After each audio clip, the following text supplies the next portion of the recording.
नमस्कार, देश दुनिया की तमाम खबरों में आप सभी का स्वागत है। मैं हूं आपके साथ दीपिका जहांगीर। खबरों की शुरुआत करेंगे उससे पहले एक नजर हेडलाइंस की ओर।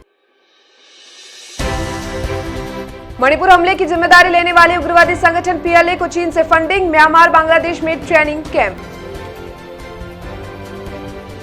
इक्वाडोर की जेल में 68 कैदियों की मौत, ड्रग ट्रैफिकिंग से जुड़े गुट आपस में भिड़े, विस्फोटकों और चाकुओं से किया हमला। अमरावती में कर्फ्यू, शहर में लगातार दूसरे दिन हिंसा, सुबह पथराव, लाठीचार्ज के बाद 20 गिरफ्तार, इंटरनेट हुआ बंद।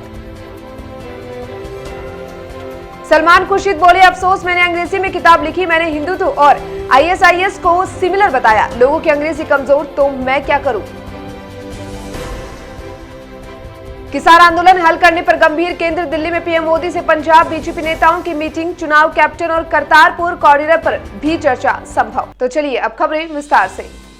मणिपुर में शनिवार को सेना पर घात लगाकर हमला करने के 10 घंटे बाद दो उग्रवादी संगठन पीपल्स लिबरेशन आर्मी यानी पीएलए और मणिपुर नागा पीपल्स फ्रंट ने इसकी जिम्मेदारी ली है। इनमें से पीएलए के तार पड़ोसी देश चीन से जुड़े हैं, उसे चीन से ही फंडिंग होती है।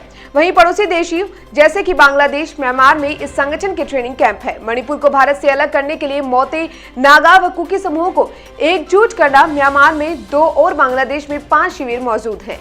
इनमें करीब 1000 रोंगरुटों ने अत्याधुनिक हथियारों का प्रशिक्षण प्राप्त किया है। सुरक्षा बलों ने थोबल के टैक्म में एक पीएलए शिविर पर छापा मारते हुए लगभग सभी शीर्ष नेतृत्व को मार दिया। 6 जुलाई 1981 को विशेश्वर को भी गिरफ्तार कर लिया गया था।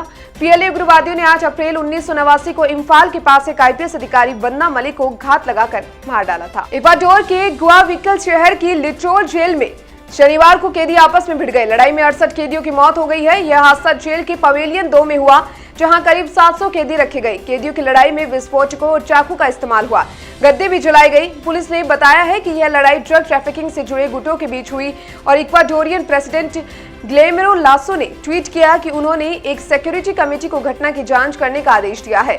इक्वाडोर की जेलों में विरोधी गुटों के बीच लड़ाई सामान्य है।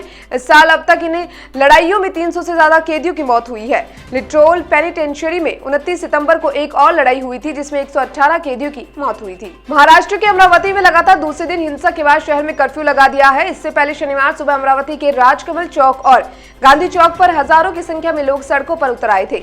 इसमें से कुछ लोगों ने पुलिस कर्मियों पर पथराव कर दिया। जवाब में पुलिस ने भी लाठीचार्ज किया। इसमें कई लोग घायल हो गए। हालात को देखते हुए पहले 4 दिनों के लिए धारा 144 लगा दी गई और इसके बाद कर्फ्यू लगा दिया गया। किसी भी अफवाह को रोकने के लिए इंटरनेट सेवा बंद कर दी गई। अमरावती में शुक्रवार और शनिवार को हुई हिंसा के मामले में पुलिस ने 20 एफआईआर दर्ज की है, वहीं 20 लोगों को गिरफ्तार किया है। गृह मंत्री दिलीप वलसे पाटिल ने कहा कि अमरावती को छोड़कर पूरे राज्य में शांति है। हम स्थानीय लोगों से अपील करते हैं कि लोग शांति बनाए रखें।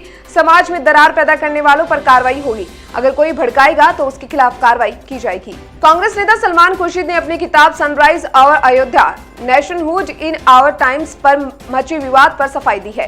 साथ ही उन्होंने भाजपा पर तंज भी कसा।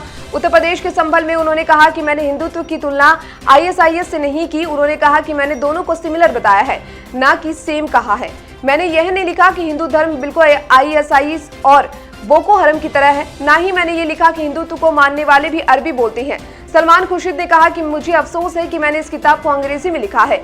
लोग भाजपा वाले अंग्रेजी में थोड़ा कमजोर लगते हैं, लेकिन मैं कहता हूं कि अगर समझ में नहीं आ रहा हो तो अनुवाद कर ले।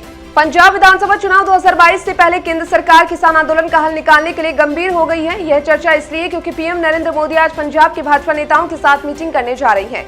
यह मीटिंग दिल्ली में पीएम निवास पर होगी। इसमें चुनावी तैयारियां, करतारपुर कॉरिडोर के साथ ही अगले चुनाव में कैप्टन अमरिंदर सिंह के साथ को लेकर चर्चा होगी। भाजपा नेता इसे रूटीन मीटिंग बता रहे हैं, लेकिन इसमें पंजाब के मुद्दों को लेकर चर्चा के बाद कोई बड़ा फैसला लिया जा सकता है। इस मीटिंग में पंजाब में प्रदेश प्रधान अश्विनी शर्मा, राष्ट्रीय महासचिव तरुण चुग, कार्यकारिणी मेंबर हरजीत ग्रेवाल, आरपी सिंह शामिल होंगे। भाजपा की सबसे बड़ी मुश्किल किसान आंदोलन है, तो वहीं केंद्र के कृषि सुधार कानूनों के विरोध में किसान भाजपा का विरोध कर रही है। दिल्ली बॉर्डर पर करीब 1 साल से आंदोलन चल रहा है। पंजाब में भाजपा के हर छोटे बड़े कार्यक्रम का विरोध हो रहा है। यहाँ तक कि केंद्रीय मंत्रियों के खिलाफ भी किसान प्रदर्शन कर रहे हैं। फिलहाल के लिए देश और दुनिया की तमाम खबरों में इतना ही, और खबरों में बने रहने के लिए आप देखते रहिए मरुधर बुलेटिन। नमस्कार।